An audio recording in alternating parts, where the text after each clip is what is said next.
अमित शाह इस वक्त पहुंच चुके हैं, यानी कि अब बस कार्यक्रम राष्ट्रपति भवन का कुछ ही देर में शुरू होने वाला है। अमित शाह पहुंच चुके हैं और ये देखिए 7 बजे प्रधानमंत्री नरेंद्र मोदी के पहुंचने का समय तय है, नरेंद्र मोदी के, और इसके साथ ही वो फिर 7:15 बजे शपथ ग्रहण समारोह का भी आगाज हो जाएगा। और देखिए जो एक आपको नजर आ रहा है व्यू, कितनी दूर तक वहां पर मेहमान पहुंचे हुए हैं। राष्ट्रपति भवन की ये तस्वीरें हैं जहां पर मेहमान पहुंचे हुए हैं और शपथ ग्रहण समारोह का आगाज ठीक 7:15 बजे हो जाएगा। अमित शाह इस वक्त पहुंच चुके हैं और योगी आदित्यनाथ भी देखिए अब आपको तस्वीरों में नजर आने लगे हैं। अजय जी, तो कैबिनेट एक्सपेंशन या कैबिनेट कॉन्स्टिट्यूशन एक बहुत ही पॉलिटिकल एक्सरसाइज के तौर पे इसे देखना चाहिए और उसी आधार पर इस बार भी आप कैबिनेट की तमाम शक्लें देखेंगे।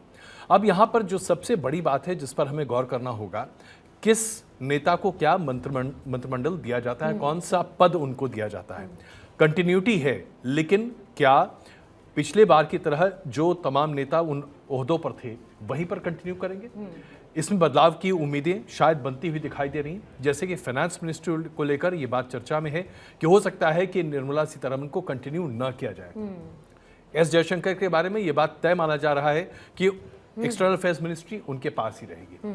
अब डिफेंस मिनिस्ट्री और होम मिनिस्ट्री के बारे में चर्चा है। अब यहाँ पर क्या बदलाव होने जा रहा है या नहीं होने जा रहा है। जेपी नड्डा, जिन्हें शपथ ग्रहण में शामिल करने की पूरी बात सामने निकल कर आ रही है, उन्हें कौन सा मंत्रिमंडल दिया जाएगा, क्योंकि इसके पहले वो हेल्थ विभाग देख रहे थे। इसके और मनसुख मांडविया ने कोविड के बाद हेल्थ को बहुत ही अच्छे तरीके से देखा था, उन्हें जानबूझकर वहां प्लेस किया गया था ताकि वो एफिशिएंटली इस चीज को कर सकें। क्या मनसुख मांडविया को अब कोई नया महकमा दिया जाएगा? पीयूष गोयल का चेंज होता है या नहीं होता है? देखिए, अगर आप प्रमुख मंत्रिमंडल को देखें तो ये अपने आप में तमाम बातें निकल कर आती हैं और ये जो प्लेसमेंट स्ट्रेटेजिक होगा, इसके आधार पर कल आप जो मंडे को जो बाजार खुलेगा उस पर भी आप असर देखेंगे। अगर निर्मला सीतारमण चेंज होती हैं तो हो सकता है कि बाजार में बड़ा उछाल आए, क्योंकि एक बहुत बड़ी लॉबी है जो ये चाहती है कि उनके अलावा किसी और को फाइनेंस मिनिस्टर बनाया जाए। तो बहुत सारे परम्यूटेशन कॉम्बिनेशंस हैं जो इस पर काम कर रहे हैं। और देखिए इसी बीच में आपने तस्वीरें जब देखी तो आपको धामी नजर आए, इसके साथ ही आचार्य बालकृष्ण भी पहुंचे हैं, नितिन गडकरी आपको नजर आए बातचीत करते हुए, किरण रिजिजू भी पहुंच चुके हैं। जल्दी से एक टेक किरण रिजिजू पर लेते हुए, क्योंकि इस तरीके की संभावनाएं उनकी वापसी हो सकती है और उनको एक बड़ा मंत्रालय सौंपा जा सकता है। किरण रिजिजू ने इस बार साबित कर दिया है कि अरुणाचल में न सिर्फ भारतीय जनता पार्टी की परफॉर्मेंस बल्कि नॉर्थ ईस्ट के कई राज्यों में भी उनकी पकड़ अच्छी है। नॉर्थ ईस्ट का रिप्रेजेंटेशन भी इस बार आपको कैबिनेट में अच्छा दिखाई देगा पहले के मुकाबले। वो इसलिए क्योंकि भारतीय जनता पार्टी ने एक तरह से वहां पर अपना जीरो सम गेम हासिल किया। अगर आप असम की बात करें तो वहाँ सीटें बढ़ी नहीं, अगर आप पूरे नॉर्थ ईस्ट की बात करें तो वहाँ 2 सीटें घट गई हैं, बंगाल में सीटें घटी हैं। ऐसे में जाहिर सी बात है अपनी पकड़ को मजबूत करने के लिए मंत्रिमंडल में इन तमाम राज्यों के लोगों के प्रतिनिधित्व को आप देखेंगे। किरण रिजिजू का इसमें जहाँ तक सवाल निकल कर आता है, कानून मंत्री के पद पर वो थे, जिस तरह से एक बहुत ही अग्रेसिव पोजीशन उन्होंने सुप्रीम कोर्ट को लेकर और जुडिशरी को लेकर अप्रोच किया था, उसके आधार पर लोग अटकलें लगा रहे थे कि उन्हें मंत्रिमंडल से हटाया गया या फिर उन्हें दूसरा मंत्रिमंडल दिया गया, उस दूसरा पद दिया गया। लेकिन संभवतः मुझे ऐसा लगता है कि उनके पोर्टफोलियो में बहुत बड़ा चेंज आएगा, ऐसा आप नहीं देखेंगे। एक तो वो फिटनेस फ्रीक है, तो खेल मंत्रालय के लिए या तो वो है या फिर अनुराग ठाकुर है। यही दो सबसे उपयुक्त उम्मीदवार दिखाई देते हैं। इन दोनों में से किसी एक को दिया जा सकता है और उसी के आधार पर कोई और मंत्रिमंडल भी उनको दिया जा सकता है। लेकिन अगर आप उनको देख रहे हैं कि किसी बहुत मेन फ्रेम में आ जाए तो ये शायद मुश्किल हो सकता है। हालांकि अनुराग ठाकुर को लेकर तस्वीर काफी हद तक साफ है, क्योंकि उनका स्टेटमेंट भी आ चुका है कि मैं पार्टी के लिए एक कार्यकर्ता के तौर पर अब काम करता रहूंगा, और जो संभावित नाम है उसमें अनुराग ठाकुर का नाम है नहीं। लेकिन नेवर से नेवर, मतलब अगर आप मोदी गवर्नमेंट की बात कर रहे हैं तो नेवर से नेवर, क्योंकि कभी भी कुछ भी हो सकता है, कोई भी सरप्राइज फैक्टर देखने को मिल सकता है। अनुराग ठाकुर का नाम मैंने इसलिए लिया क्योंकि 5 बार सांसद होने के बाद और खास करके हिमाचल प्रदेश जहां पर की कांग्रेस का शासन है राज्य में, वहां पर अनुराग ठाकुर की अहमियत बढ़ती है। हो सकता है कि उन्हें किसी बड़े असाइनमेंट के लिए रिजर्व किया जा रहा हो। सो जाहिर सी बात है उनका स्टेट में रिप्रेजेंटेशन के तौर पर भी, लेकिन इसमें कोई दो राय नहीं है कि वो एक मुफीद उम्मीदवार हैं।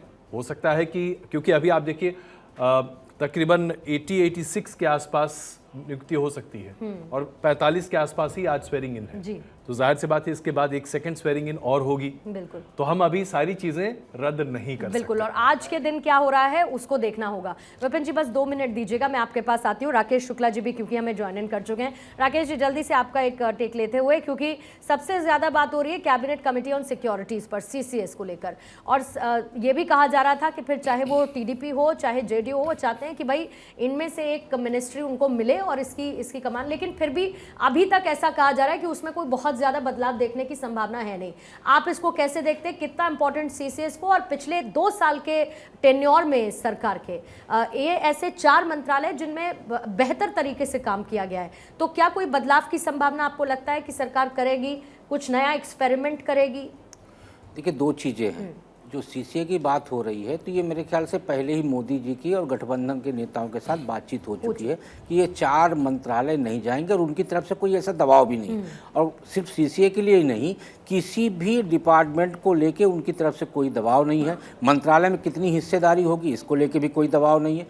एक बात जरूर है कि इस बार जो प्रयोगधर्मी माने जाते हैं माननीय नरेंद्र मोदी जी, इस कैबिनेट में कोई नया प्रयोग होता नहीं दिख रहा, जबकि 14 में भी हमने नया प्रयोग देखा, 19 में भी हमने नया प्रयोग देखा।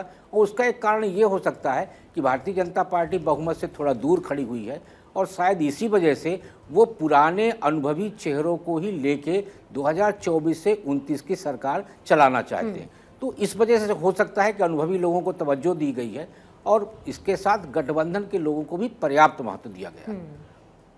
विपिन जी आप कुछ ऐड ऑन करना चाह रहे थे? देखिए वो अभी नॉर्थ ईस्ट की बात हो रही थी, अरुणाचल की बात हो रही थी, क्योंकि हर एक मंच से देश के प्रधानमंत्री ने और ख़ासतौर पे लाल किले की प्राचीर से जब देश को संबोधित कर रहे थे, उन्होंने अपना जब सपना साझा करा था कि आने वाले वक्त में हम हिंदुस्तान की अर्थव्यवस्था को $5 ट्रिलियन तक लेके जाएंगे, तो यहाँ पर जो न्यू इंडिया की कहानी है वो अधूरी है जब तक हम सही मायने में, action speak louder than words, जब तक हम सही मायने में नॉर्थ ईस्टर्न स्टेट्स को, 7 sister states and the mountain state of Sikkim को इंटीग्रेट नहीं करेंगे।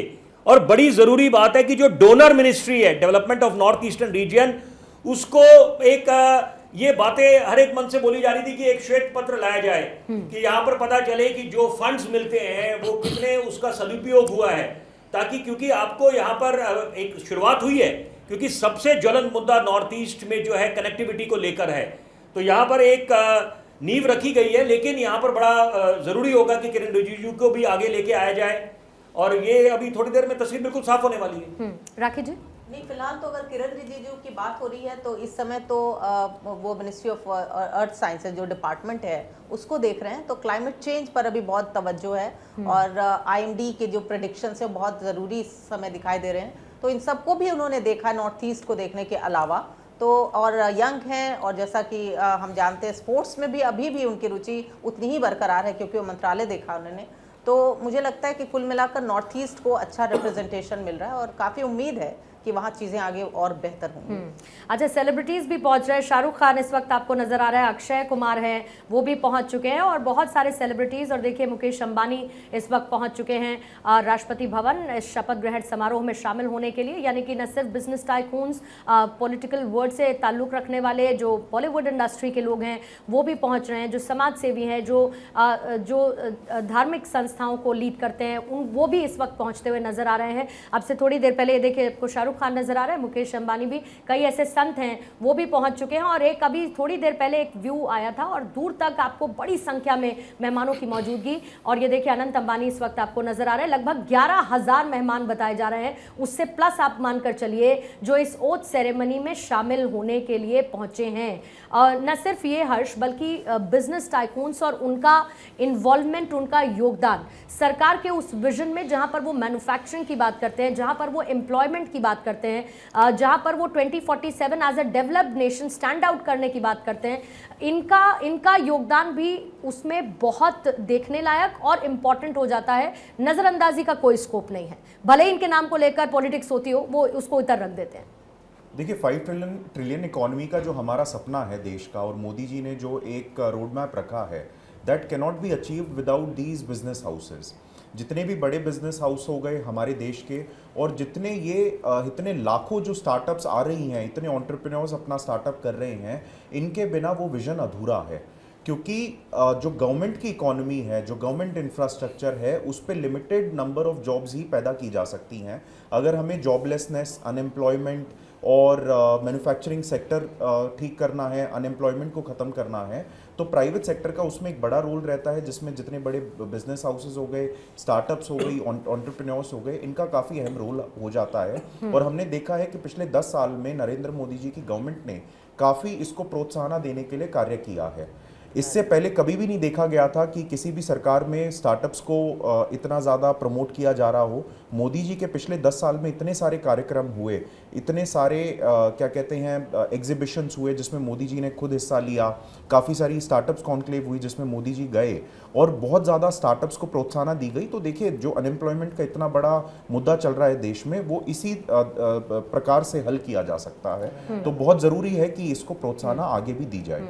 अच्छा, इस वक्त तस्वीरों में कंगना रनौत आपको नजर आ रही हैं, मंडी से चुनाव जीत कर आई हैं। इससे पहले आपने राजनाथ सिंह को देखिए, अभी आप तस्वीरों में देख रहे हैं, वो भी पहुंच चुके हैं। अमित शाह उससे पहले पहुंच चुके थे। यानी कि किसी भी समय अब नरेंद्र मोदी पहुंच सकते हैं यहां पर, और शपथ ग्रहण समारोह का आगाज ठीक 7:15 बजे अपने तय समय के अनुसार हो जाएगा। 7 बजे नरेंद्र मोदी के पहुंचने की संभावना है और तीसरी बार वो कसम खाने वाले हैं, तीसरी बार शपथ ग्रहण करने वाले हैं देश के प्रधानमंत्री के तौर पर। और इसके साथ ही बाकी एक बड़ा मंत्रिमंडल, बड़े चेहरे उसमें नजर आने वाले हैं। क्या बदलाव होंगे, कौन कौन सी मिनिस्ट्रीज डेजिग्नेट की जाती है, ये देखना होगा। और क्योंकि अब टीडीपी जो है उस पर सर मैं जरूर बात करना चाहूंगी। टीडीपी और जेडीयू, आपको क्या लगता है कि इनके खाते में कौन सी मिनिस्ट्रीज आएंगी उन चर्चाओं के बीच संभावित जो ये मांग रहे थे अपने लिए? देखिए, ये कहना बहुत मुश्किल है और मुझे नहीं लगता कि इस पर हमें टिप्पणी करनी चाहिए, क्योंकि ये फिर अटकल होगी और अटकल पर टिप्पणी करने का कोई फायदा नहीं है। लेकिन हाँ, इतना ज़रूर है कि टीडीपी और जेडीयू, इन दोनों सहयोगी दलों को उचित स्थान देने की बात कही जा रही है। अभी आप देख रहे हैं, ये अपने आप में तस्वीर अलग है, क्योंकि 2014 और 2019 में हमने जोशी जी को तो कम से कम शपथ ग्रहण समारोह में नहीं देखा था। आज जोशी जी शपथ ग्रहण समारोह में आ रहे हैं। ये देखिए, ये एक बहुत बड़ा की मैन, एक किंग मेकर जो है, वो भी इससे पहले एक दूसरे किंग मेकर, और फिर ये साथ में नीतीश कुमार, अब वो भी नजर आने लगे। देखिए, नीतीश कुमार जी को लेकर तरह तरह की बातें हैं, लेकिन इसमें कोई शक नहीं है कि नीतीश कुमार जी ने 2 बातें साबित कर दी। सबसे पहला ये कि बीजेपी में बिहार में आज भी वो बीजेपी और बाकी दलों के मुकाबले सबसे कुशल रणनीतिकार और राजनीतिज्ञ हैं। दूसरा, उनका जो वोट बैंक है वो उनके साथ लगातार रहता है, उसमें कहीं कोई सेंध नहीं लगा सकता, ना भारतीय जनता पार्टी, ना आरजेडी, ना कोई और। बिहार में चुनाव है फरवरी मार्च के आसपास 2025 में, उसके लिए तैयारियां अभी से चल रही हैं और वो तैयारियां बताएंगी कि किस तरह से ये गठबंधन आगे निकलेगा। लेकिन जो स्वरूप अभी बनता हुआ दिखाई दे रहा है, इसमें दोनों तरफ से लोगों ने अपने अपने नेताओं को चुन लिया है। अभी ये खबर आई है कि इंडिया अलायंस ने ये तय किया है कि तेजस्वी यादव के नेतृत्व में ही इंडिया अलायंस बिहार के चुनाव में जाने वाला है। दूसरी तरफ से एनडीए अलायंस ने नीतीश कुमार को अपना नेता मान लिया है बिहार के लिए, उनके साथ ही बिहार के चुनाव लड़े जाएंगे। यानी कि 2 पार्टी सिस्टम एक तरह से, या 2 गठबंधन एक दूसरे के साथ आता हुआ आपको इस 2024 के लोकसभा चुनाव के बाद बड़े पैमाने पर स्थापित होता दिख रहा है, जो कि हमारी डेमोक्रेसी के लिए बहुत ही अच्छा है। और जाहिर है, क्योंकि आपने इलेक्शंस का जिक्र किया और विधानसभा चुनावों का जिक्र किया, तो न सिर्फ बिहार बल्कि महाराष्ट्र, अब से थोड़ी देर पहले कुछ नाराजगी की बातें होने लगी कि भाई अजित पवार नाराज हैं, प्रफुल्ल पटेल नाराज हैं, लेकिन खुद ऑन कैमरा आके उन्होंने क्लियर कर दिया कि नाराजगी जैसी कोई बात नहीं है, हम ये चाहते थे, हमको ये मिल रहा था, इसलिए हमने इनकार कर दिया। मतलब किसी के लिए कोई एक स्कोप नहीं छोड़ा कि आप उसमें घुसिए, अपनी अपॉर्चुनिटी तलाशिए, या ये कयास लगाइए, अटकलें कि भाई कोई नाराजगी है, खटपट है, तो फिर से वही बात कि मध्यवर्ती चुनाव होंगे, सरकार चलेगी नहीं 5 साल। देखिए, गठबंधन राजनीति की सबसे बड़ी खूबसूरती है कि यहाँ पर नाराजगी को कन्वे करने के लिए अलग अलग तरीके के मैसेजेस दिए जाते हैं। नाराजगी को सुलह सफाई करते हुए एक अच्छा चेहरा प्रस्तुत करने के लिए अलग मैसेज दिया जाता है। और बीते 10 सालों में चूंकि देश ने इस तरह की मैसेजिंग नहीं देखी है, इसलिए हम जरा भूल गए हैं और हमारी मेमोरी जो है थोड़ी सी शॉर्ट हो गई है, शॉर्ट टर्म मेमोरी लॉस, जहां पर हम भूल गए कि गठबंधन की राजनीति ऐसी ही होती है, ऐसी ही खेली जाती है। दरअसल अभी तो कुछ भी नहीं हो रहा। जब आप वो दौर देखें जब देवेगौड़ा प्रधानमंत्री हुआ करते थे या आई.के. गुजराल प्रधानमंत्री हुआ करते थे, तो उस जमाने में जिस तरह की खींचतान होती थी और हर दिन रिपोर्टर्स की लंबी तान होती थी, 18-18 घंटे काम करना पड़ता था, उसके हिसाब से तो अभी बहुत सहूलियत वाला काम है। सब कुछ बिल्कुल पेपर की तरह क्लियर है। क्लियर है। और मैंने वही कहा कि कोई ऐसा स्कोप नहीं दिख रहा है कि उस पर कोई पॉलिटिक्स की जा सके, क्योंकि सब कुछ बहुत क्लियर एंड कट चल रहा है। अच्छा, इससे पहले जब हमने तस्वीरें देखी तो रामनाथ कोविंद जी पहुंच चुके थे और वो भी वहां पर मौजूद लोगों का अभिवादन स्वीकार कर रहे थे।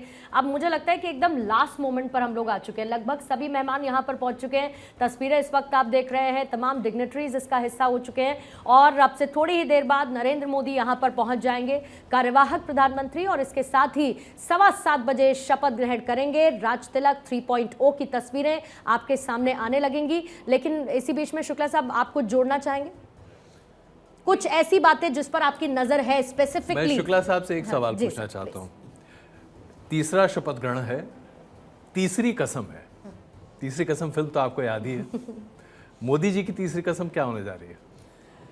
देखिए, मेरी नज़र है मिनिस्ट्री में हालांकि एक संभावना है। मुझे ये देखना है कि होम मिनिस्ट्री जैसे पिछली बार दिया गया था अमित शाह जी को, उसके पीछे एक बहुत बड़ा कारण छिपा हुआ था। इस बार क्या उनको डिफेंस मिनिस्ट्री दी जाएगी? यदि अमित शाह जी को डिफेंस मिनिस्ट्री दी जाती है तो आप समझ जाइए कि 24 से 29 के बीच में एक बड़ा कहना चाहिए कार्य होने की संभावनाएं बढ़ जाती है, क्योंकि जब 19 से 24 के बीच में उनको गृह मंत्री बनाया गया और ये कहा गया कि भाई राजनाथ जी से आग्रह करके, तो उसमें दो बड़े काम हुए, धारा 370 और 3 तलाक, जिसके बारे में ये चैलेंज किया जाता था कि धारा 370 किसी भी कीमत पे नहीं हटाया जा सकता। यदि इस बार 24 से 29 में यदि उनको डिफेंस मिनिस्ट्री दी जाती है माननीय अमित शाह जी को, तो मुझे लगता है कि कोई एक बड़ा कार्य भारत के पक्ष में करने की योजना नरेंद्र मोदी जी बना चुके हैं। इसका मतलब कि आप उस बेसिकली उस बीच की खबर निकाल रहे हैं जो अभी सुर्खियां बटोर रही हैं। और अगर आप देखें तो शपथ ग्रहण समारोह में पहले प्रधानमंत्री नरेंद्र मोदी, उसके बाद राजनाथ सिंह शपथ ले रहे हैं और तीसरे नंबर पर शपथ लेंगे अमित शाह। जाहिर सी बात है, होम मिनिस्ट्री जिसको मिलने वाली होगी उसको आमतौर पर दूसरी पोजीशन पर ही शपथ दिलाया जाता है और तीसरे पर डिफेंस मिनिस्टर या फाइनेंस मिनिस्टर या फिर फॉरेन मिनिस्टर की बात होती है। ऐसे में अमित शाह जी को अगर तीसरे नंबर पर शपथ दिलाया जा रहा है तो हो सकता है कि जो आप सुन रहे हैं गलियारों में वो पुष्ट होता हुआ दिखाई। नहीं, मैंने गलियारों में नहीं सुना, ये मेरा अपना आकलन है, क्योंकि मैं नरेंद्र मोदी जी को जो देख रहा हूँ एज ए पत्रकार 14 से 19 और 19 से 24, तो उनके जो कार्य पद्धतियाँ हैं उस कार्य पद्धति को देखते हुए मेरा अपना आकलन है। इसमें कहीं कोई दुविधा की बात इसलिए भी शायद नहीं हो सकती क्योंकि आप पूरे चुनाव में देखें, पीओके हमारा है, पीओके के ऊपर हम बात करेंगे, पीओके के ऊपर जितना जोर दिया गया जिसका दरअसल कोई असर चुनाव पर नहीं था और ना ही उसका चुनाव से कोई लेना देना था। ये कमिटमेंट है, कमिटमेंट है। उस कमिटमेंट को पूरा, क्योंकि यूनिफॉर्म सिविल कोड अब ला पाना बहुत मुश्किल है, ये हम सब जानते हैं, वास्तविकता की बात है। वन नेशन वन पोल ऑलमोस्ट इम्पॉसिबल होता हुआ दिखाई दे रहा है। डिलिमिटेशन, उसके भी आसार बहुत कम दिखाई दे रहे हैं। महिला बिल पूरे तरीके से अमली जामा पहन ले, वो भी होता हुआ नहीं दिखाई दे रहा। तो ऐसे में एक चीज़ है जिस पर पूरा देश एक साथ हो सकता है और जाहिर सी बात है इसको करने के लिए इससे बेहतर और कौन उम्मीदवार हो सकता है। जाहिर सी बात है अटकलें हो सकती हैं। बांग्लादेश की राष्ट्रपति प्रधानमंत्री अभी आप शेख हसीना को यहाँ देख रहे हैं और ये अपने आप में बहुत महत्वपूर्ण है पूर्णिमा, क्योंकि बांग्लादेश के साथ भारत के संबंध जितने प्रखर और गहरे हुए हैं उसने भारत को एक बहुत बड़ा लेवरेज दिया है चीन के खिलाफ भी और अमेरिका के खिलाफ भी। दरअसल अमेरिका ने जिस तरह से अपनी एशिया पैसिफिक जो पॉलिसीज हैं उसके आधार पर बांग्लादेश में बेस बनाने की मांग की थी, जिसे लेकर शेख हसीना जी ने बहुत ही मुखर तरीके से उसका विरोध किया था। यहां पर मीडिएशन नरेंद्र मोदी ने किया था और ये बात सीधे जो बाइडेन से नरेंद्र मोदी ने की थी, जिसकी बहुत छन कर जानकारी निकल कर आई। ये बातें सामने नहीं आई, हालांकि चर्चा में इस बात पर रहा और बातें ये होती रही कि यूक्रेन का युद्ध एक दिन तक प्रधानमंत्री जी ने रुकवा दिया था। लेकिन जहां एक्टिव डिप्लोमेसी की बात आती है वहां पर प्रधानमंत्री नरेंद्र मोदी की जो सक्रिय भूमिका है बहुत महत्वपूर्ण है और आने वाले दिनों में आप तमाम ये जो रिश्ते, अंतर्राष्ट्रीय रिश्ते हैं, इसको बड़े पैमाने पर देखेंगे। उसी तरीके से राष्ट्रपति मोइजू की उपस्थिति मुझे लगता है कि एक बहुत बड़ा कई संकेत जगह है। सवालों में भी है और संकेतों में नहीं, भी ये संकेत है। सवाल इस पर इसलिए नहीं होने चाहिए कि भाई जो भी अंतर्विरोध है, जो भी स्थानीय राजनीति है वो अलग, लेकिन अंतर्राष्ट्रीय स्तर पर राष्ट्रपति मोइजू अगर भारत के साथ अपने संबंध बेहतर कर लेते हैं, जो चाइनीज प्रेशर है उसका मुकाबला करते हैं, उसके लिए जरूरी है कि उनको फैसिलिटेट करके एक प्लेटफॉर्म दिया जाए। जो आज भारत ने कर दिखाया और उनका ये स्वीकार करना कि शपथ ग्रहण समारोह में वो शामिल हो रहे हैं, ये अपने आप में इसका प्रमाण भी है। तो विदेश नीति को साधते हुए नेपाल के प्रधानमंत्री भी हैं जी, उसके साथ साथ भूटान के प्रधानमंत्री भी हैं, यानी कि पड़ोस देशों के सभी प्रधानमंत्री हैं, सिर्फ एक देश को छोड़कर। और वो प्रधानमंत्री अभी चीन की यात्रा से वापस लौटे हैं। ये सारी चीजें जब आप देखते हैं तो आपको अपने आप समझ में आ जाता है कि हम किस तरह दिशा में, की किस पॉलिसीज तरीके से और डिसीजन ओरिएंटेशन देखेंगे आने वाले दिनों में। अच्छा, आपसे थोड़ी देर पहले मल्लिकार्जुन खड़गे भी नजर आए थे और विपक्ष की तरफ से एक प्रतिक्रिया भी आई थी इससे पहले, जबकि हमको अभी तक न्योता नहीं मिला है और न्योता मिलेगा तो हम इस पर विचार करेंगे कि हमें जाना है या नहीं जाना है। लेकिन मल्लिकार्जुन खड़गे इस वक्त आपको नजर आ रहे हैं। विपिन जी, आप कुछ जोड़ना चाह रहे थे? देखिए, एक तो बड़ा अच्छी बात है, ये बड़ा तस्वीरें देखकर बड़ा अच्छा लगता है कि जब विपक्ष भी यहाँ पर है तो ये यही लोकतंत्र की खूबसूरती है कि हर एक मन से बोला जाता है कि विपक्ष मजबूत होना चाहिए, तभी आपका लोकतंत्र भी बुलंद रहेगा और देश को आप आगे बढ़ा सकेंगे। और सरकार को देखिए, सरकार को कॉर्नर भी करना होता है कि उसकी खामियां उजागर करा गए, ताकि ये ऐसा ना हो कि कोई ये बात बोले कि तानाशाही चल रही है। लेकिन यहाँ पर अच्छी बात है कि जो पड़ोसी मुल्कों को न्योता दिया गया वो लोग सब उनके वहाँ के नेता आए हुए हैं यहाँ पर, क्योंकि यहाँ पर हिंदुस्तान की जो नीति रही है, विदेश नीति, लुक ईस्ट एक्ट ईस्ट। और सबसे बड़ी बात है कि आपको अपने साउथ एशियन जो पड़ोसी हैं उनको भी साथ लेके चलना है, क्योंकि ये भूलना नहीं चाहिए कि हमारा दुश्मन नंबर 1 चीन है, दुश्मन नंबर 2 पाकिस्तान है। इनके साथ भी हमारी कोई क्लोज डोर नीति नहीं है कि जो विदेश नीति है वो हमेशा डायलॉग और डिस्कशन की रही है, बड़ी ओपन पॉलिसी रही है। तो यहाँ पर यही बात है कि चीन के साथ देखिए कि जो वहाँ पर जो टकरार हुआ, उसके बाद पहले डोकलाम स्टैंड ऑफ हुआ, फिर गलवान पे, फिर पेंगोंग त्सो लेक पे। तो ये बातें समझने की आवश्यकता है इस समय कि एक जो हमारी विदेशी नीति है उसमें बहुत बदलाव आया है। ये 1962 वाला हिंदुस्तान नहीं है और ये 2024 वाला हिंदुस्तान है। भली भांति दुश्मन को उसी की भाषा में जवाब देना जानता है कि यहाँ पर हमने जो फाइनेंशियल सर्जिकल स्ट्राइक्स करे थे चाइनीज ऐप्स पर, तो वो बड़ा अच्छा संदेश गया था। तो यहाँ पर अब ये वक्त आ गया है कि यहाँ पर आपको पड़ोसियों को भी साथ रहना है। और यहाँ पर जैसे क्रिकेट की टर्मिनोलॉजी में कहा जाता है कि एक अटैकिंग फील्ड होती है, एक डिफेंसिव। तो यहाँ पर स्थिति अनुसार कि जैसे सर्कमस्टांसेस है उसी के आपको आधार पर आगे अपनी रणनीति बनानी पड़ती है। राखी जी, इस पर आपका कोई टेक, क्योंकि जाहिर है कि हम तो फॉरेन पॉलिसी की बात ही कर रहे हैं और भारत की विदेश नीति पिछले ओवरऑल 10 सालों में इस तरीके की रही है कि हम किसी के आगे झुकने वाले नहीं हैं। जाहिर है कि हमने उसका एक नैरेटिव सेट किया है, हमने उसका एक बड़ा संदेश दिया है और उसको कंटिन्यू करने की ज़रूरत है, because we have challenges and we have challenging countries like Pakistan and China. Pakistan को तो हम एक हद तक काफ़ी टैकल कर चुके हैं, लेकिन चाइना अभी भी हमारे लिए चुनौती है, जिसके लिए एक अग्रेसिव अप्रोच की ज़रूरत है, डिप्लोमेटिक अप्रोच के साथ साथ। देखिए, फर्मनेस बहुत ज़्यादा नज़र आ रही है। पिछले 10 सालों में ये जो फर्मनेस है वो बहुत ज़्यादा नज़र आ रही है कि जो देश हित में होगा, नथिंग बट द कंट्री, ये जो अप्रोच है उसको लेकर आगे बढ़ा है। ज़रूर उसमें डायलॉग, कॉन्वर्सेशंस और जितने डिप्लोमेटिक टूल्स हो सकते हैं अपनाए गए हों, लेकिन देश को सबसे पहले उसके हित को ज़रूर ध्यान में रखा गया है। और मुझे लगता है कि ये जो एक्सेप्टेंस इस समय नज़र आ रही है, जिस तरह से सारे नेताओं को एक पर एक आते हुए हम देख रहे हैं, वो एक तरह की एक्सेप्टेंस है, जिस तरह की हिस्ट्री एक तरह से बनाई है नरेंद्र मोदी जी ने, तीसरी बार का जो टर्म है।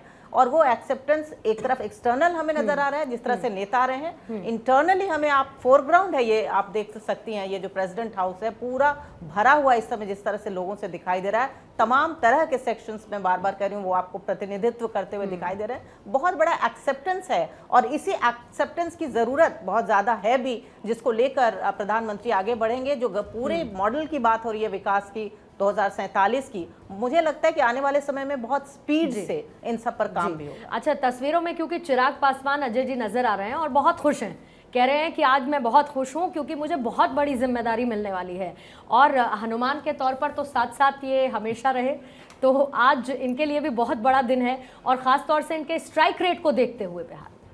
चिराग पासवान ने यह साबित कर दिया है कि वो अपने पिता के वारिस ही नहीं बल्कि अपनी पूरी पार्टी को आगे लेकर चलने वाले सबसे सक्षम नेता हैं। उनका स्ट्राइक रेट ये साबित करता है।